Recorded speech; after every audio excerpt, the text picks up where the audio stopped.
Shashi lodge জাদুঘরের প্রদর্শনীতে বাঘের মাথা একটি উল্লেখযোগ্য সংগ্রহের উপাদান হিসেবে রয়েছে। একইভাবে সেখানে রয়েছে হরিণ, মহিষের শিং, যা জমিদারদের সংগ্রহের অংশ বলে বিবেচিত হয়। যেমন শিং, চামড়া, মাথা ও হাড় জমিদারদের মনোরঞ্জন ও গৌরবের নির্দেশন হিসেবে সংগ্রহে যুক্ত ছিল।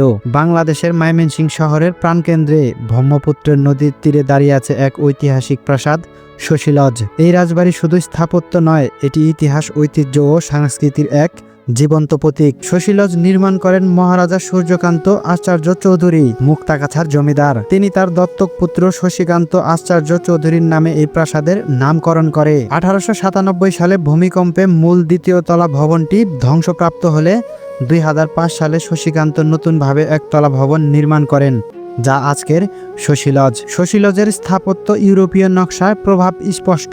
প্রবেশদ্বারে 16টি গম্বুজ, ভেতরে ঝাড়বাতি, রঙ্গলায়, স্নানঘর ও সুড়ঙ্গ পথ রয়েছে। সামনের বাগানে ছিল গ্রিক দেবী ভেনিসের স্নানরত মূর্তি, যা 2024 সালে ভাঙচুরের শিকার হয়। 2019 সাল এটি দর্শনার্থীদের জন্য উন্মুক্ত করে দেয়, যেন জমিদারের যুগে ঐতিহ্য সংগ্রহগুলো পরিবেশন করা যায়। শশী লজ শুধু একটি প্রাসাদ নয়, এটি আমাদের ইতিহাসের একটি অমূল্য সম্পদ। এই স্থাপনা আমাদের অতীতের গৌরবময় অধ্যায়ের সাক্ষী।